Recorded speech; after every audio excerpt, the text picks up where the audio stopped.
Decades of violence are etched into the city's walls and the faces of its people. The fight against Al-Shabaab is in the news a lot, but deeper problems, like clan fights and political disagreements, break the country even more.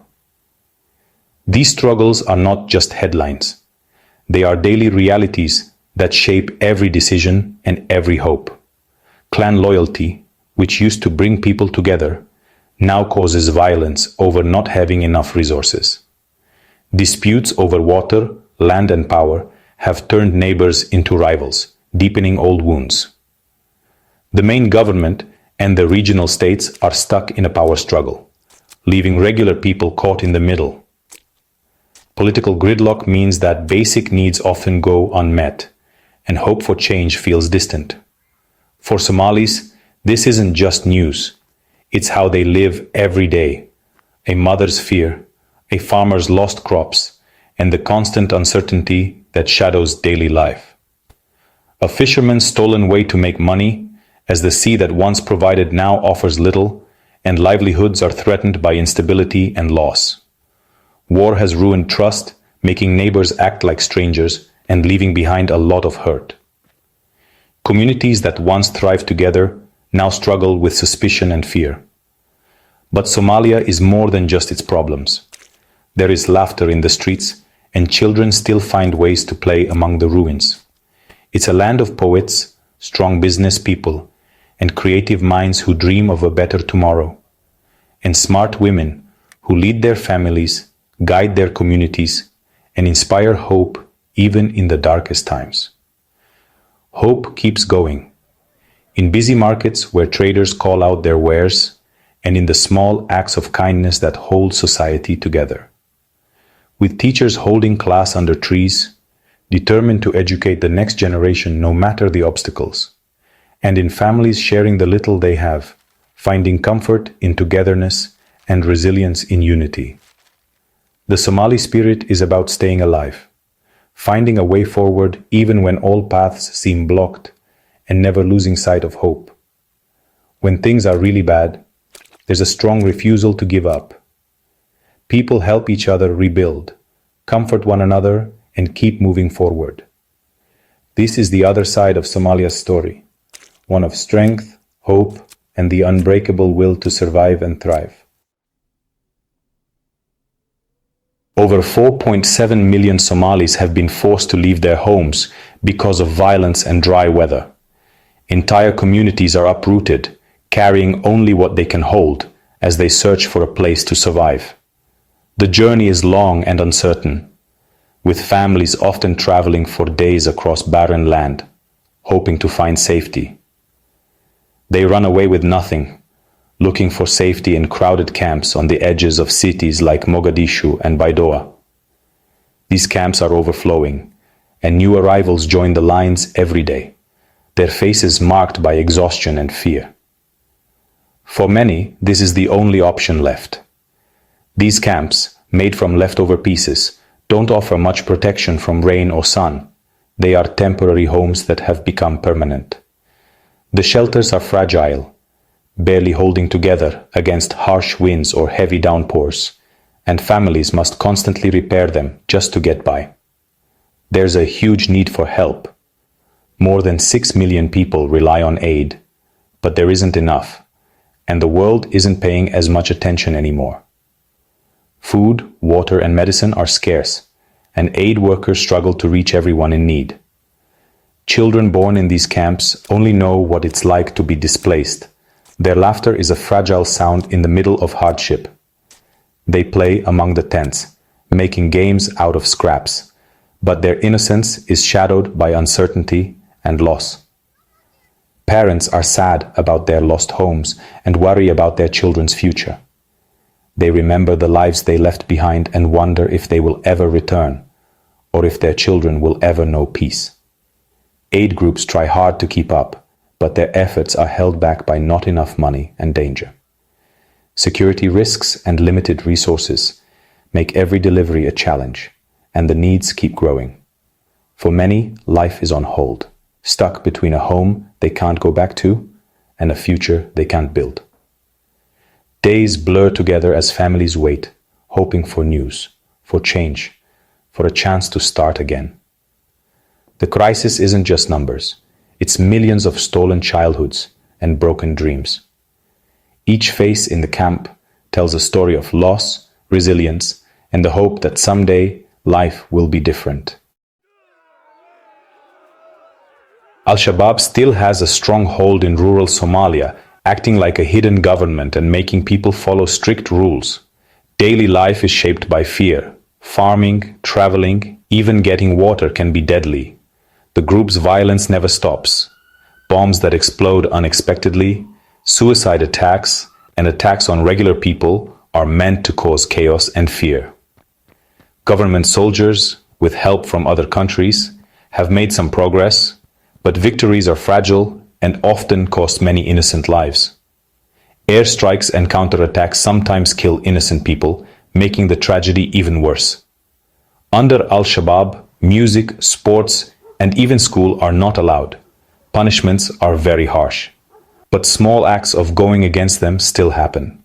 A hidden radio, a mother teaching her daughter, a farmer hiding food. These quiet acts of rebellion are about staying alive, keeping hope going in the darkness. The fight isn't just military. It's a fight for what Somalia truly is. We had a good life. Land, goats, a small school for the children. It was ours.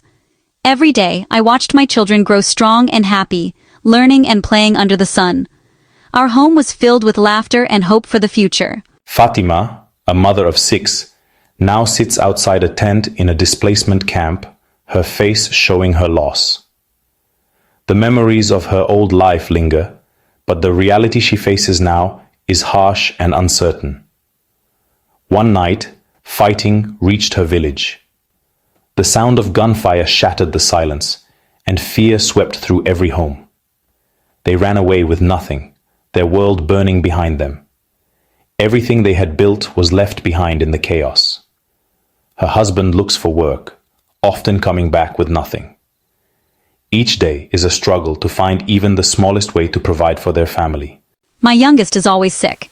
I worry every night, listening to his breathing, hoping he will get better. The clinic is too busy. There are so many mothers like me waiting for help that sometimes never comes. Medicine doesn't help much on an empty stomach. My children need food as much as they need medicine, but both are hard to find. Fatima walks for hours to get water, which is often not clean. The journey is long and exhausting, but she has no choice. Food is scarce. Some days, there's nothing to eat. Hunger is a constant shadow over their lives.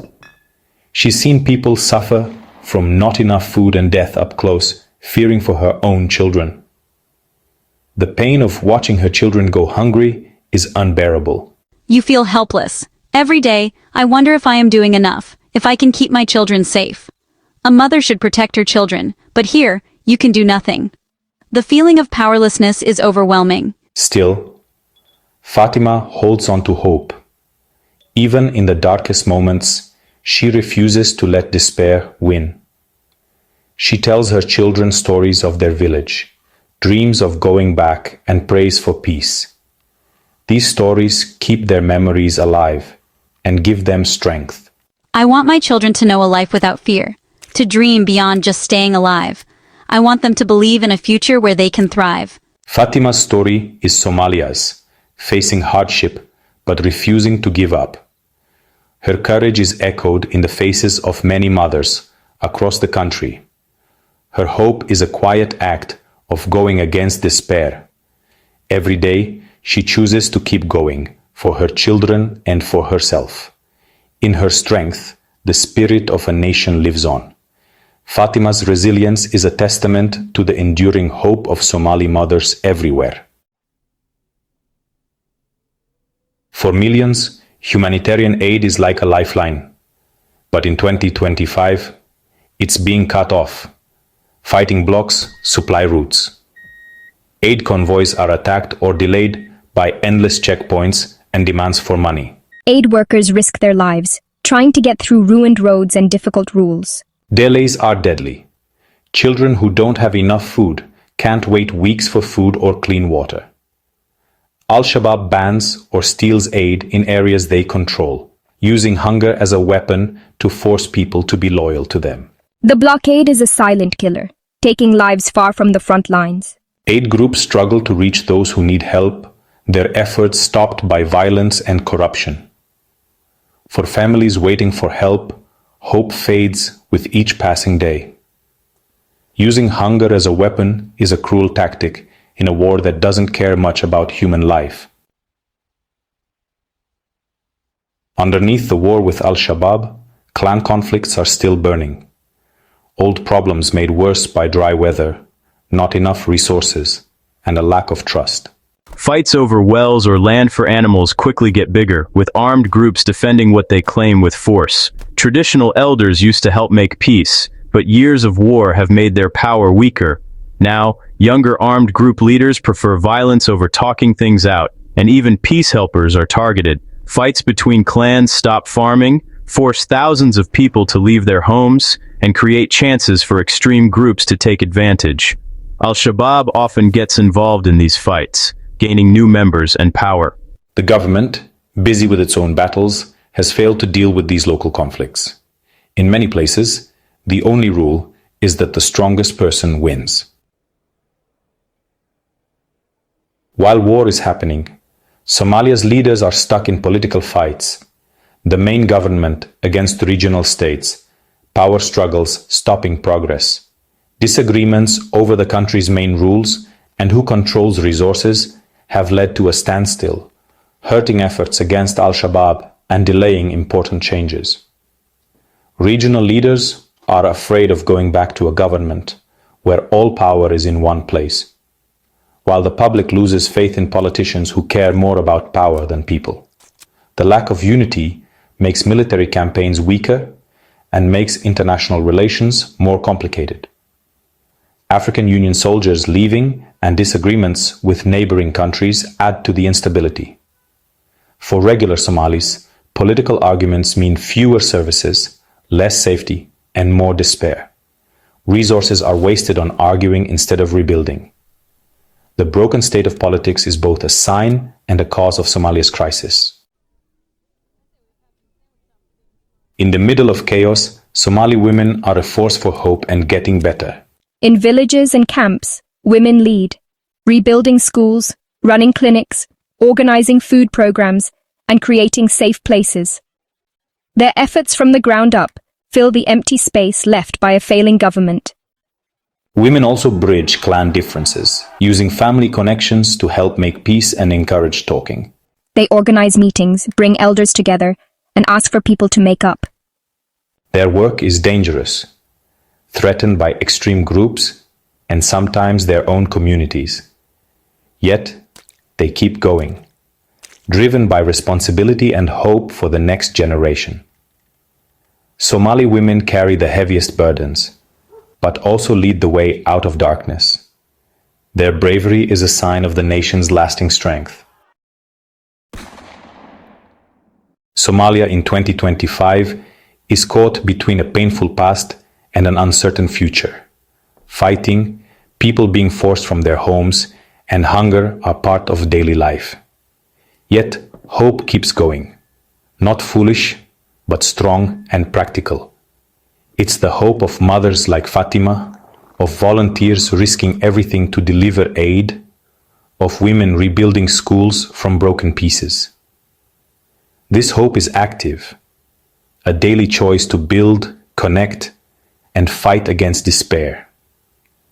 It's seen in classrooms, heard in markets, and felt in communities sharing the little they have. Somalia's path forward is hard, with deep scars and huge challenges. But the story is not just about conflict, it's also about strength and refusing to give up.